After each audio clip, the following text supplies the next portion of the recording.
سلام به دوستان خیلی خوبم. من عماد هستم. اینجا کانال کریپتومده. یک مبحث خیلی خیلی سریع، ساده و مهم. ما اینجا چی داریم؟ یک روند پول بک، روند پول بک، روند پول بک، روند پول بک، روند.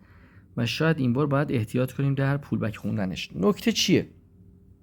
چرا من به این تک تک این ریزش های قرمز میگم پول بک؟ یه دلیلش رو دوست دارم با مفهومی از استراتژی اسمارت مانی خدمتتون بگم، مفهوم BOS و چنج آف کاراکتر. در اینجا که من به این روند تلقی کردم، ما آخرین قله قبلی رو شکوندیم. یعنی ما در یک روند نزولی بودیم که به مثابه همینی که اینجا گفتم، ما روند پول بک، و این بار برعکس همه سبزا پول بک بودن و قرمزها روند. از نظر من چرا؟ به خاطر اینکه من دائم در حال ریزش بودم، دائم داشتم کفهای جدید می ساختم. ولی اینجا من دائم دارم سقف‌های جدید می‌سازم. یعنی سقف اول، سقف دوم، سقف سوم و هر سقف های بالاتر از بالای قبلیه، قله‌ای بالاتر از قله قبلیه. اینجا همچنین، اینجا همچنین. ولی اینجا یه قله دارم که از قله قبلی به مراتب پایین‌تره. این مفهوم BOS رو دقت کنید. از این قله یه خط موازی با محور زمان بکشین، به این نقطه، به این کندل کوچک سبز میخوره و ما به این میگیم BOS، شکست در واقع ساختار، break of structure. و دوباره بعد از اینکه یک پول بک زد، دوباره صعود و دوباره اگر از قله جدید، از شادوی بالاترین نقطه در واقع یک خط موازی خط زمانی بکشین، محور X، محور زمان بکشین، میبینید که باز اونجا قطع میشه و حالا در این شادو یا در این کندل سبز قطع میشه و دوباره بعد از پول بک شادوی بعدی با این کندل سبز مثلا بگیم، یا حالا با این شادوها و این کندل سبز، و مجددا این شادو با این کندل سبز شکسته میشه و مدام ما break of structure داریم. break of structure داریم و change of character نداریم. یعنی این کف رو شما بکشین هنوزم قطع نشده، این کف رو بکشین قطع نشده، این کف رو بکشین قطع نشده، این و این هم همینطور. پس قطع نشدن این کف ها و قطع شدن یا شکستن این سقف ها به من داره میگه من در یک روند صعودی ام. تمام کندل های سبز بر من روندن و کندل های قرمز فقط پول بکن. فرق این با بقیه چیه؟ اولا من هنوز break of structure ندارم و البته اینجا هنوز من change of character هم ندارم، ولی یه دره جدید ساختم که و دره بعدی که اینجا احتمال، یعنی قطعا در همچنین نقطه‌ای ساخته میشه، از این پایین تره و شاید بگم اینجا من break of structure داشتم. اینو میتونم بگم، ولی من دوست دارم که break of structure های ماژور بگیرم، مثل این مثلا. اینو اگه بشکنم ماژور میگیرم. حالا بیایید به استراتژی واگرایی رو نگاه کنیم. این قله رو نگاه کنید، با قله قبلی واگرایی نداره. این با قله قبلی واگرایی داره و البته ریزش بدی هم نداشت. حقیقتشو بخواین این خیلی وضعیت بدی نداره. در واقع ما اینجا یه لیکویدیتی ساختیم. اینو در نظر بگیرید با مفاهیم قبلی. پس اگه از این خط به این خط وصل کنیم و ادامه بدیم، خب بکنیم دیگه، چرا حرفشو میزنیم اینجوری. این بچه‌ها درست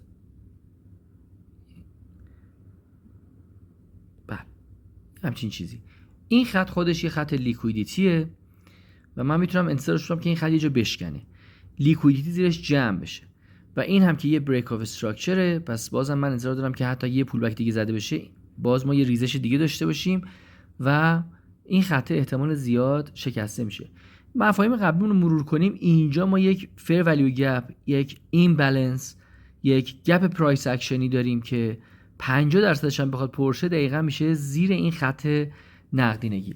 من دارم هی استراتژی‌های مختلف رو با هم تلفیق میکنم: واگرایی، سطوح عرضه و تقاضا، عدم تعادل، اسمارت مانی و قاطی کردن اینا. قاطی که نمی‌کنم، قیمار و ماستا نمیخوام بریزم، ولی اینکه اینا رو کنار هم بیان میکنیم آدمو یاد در واقع وحدت در کثرت میندازه در بیان یک مفهوم با زبان‌های مختلف. فکر کنید شما حتما اون داستانی که داشتیم توی دوران مدرسه یادتونه که یکی میگفت عنب و یکی میگفت اوزوم و یکی میگفت انگور و هر سه در زبان‌های مختلف یک معنا بودن. اینجا هم همین واقعا وجود داره. شما اگر استراتژی‌های درست و درمون رو مثلا همین واگرایی، سطوح عرض تقاضا یا اسمارت مانی و دیگه روش‌ها رو، به خصوص روش‌هایی که اغلب پرایس اکشنی هستن، اینا رو با هم دیگه مقایسه کنین، دارن حرفای یکسانی میزنن و به هر کدوم مسلط باشین احتمالاً میتونین نتیجه بگیرین. ولی حالا به هر شکل ما ادامه بدیم به بحثمون. بحث ما این بود که ما معمولاً یک روند رو به صورت روند و پولبک میبینیم و یه جایی هستش که اون پولبک دیگه از حالت پولبک خارج میشه و تبدیل میشه به تغییر روند. اگه مثلا اینجا نگاه کنیم، واگرایی میتونست به من و شما این رو برسونه، اینو متبادر کنه به ما که ما در اینجا دیگه این توبه میری از اون توبه میری ها نیست و این ریزش بیش از یک پولبکه و احتمال تغییر روند وجود داره.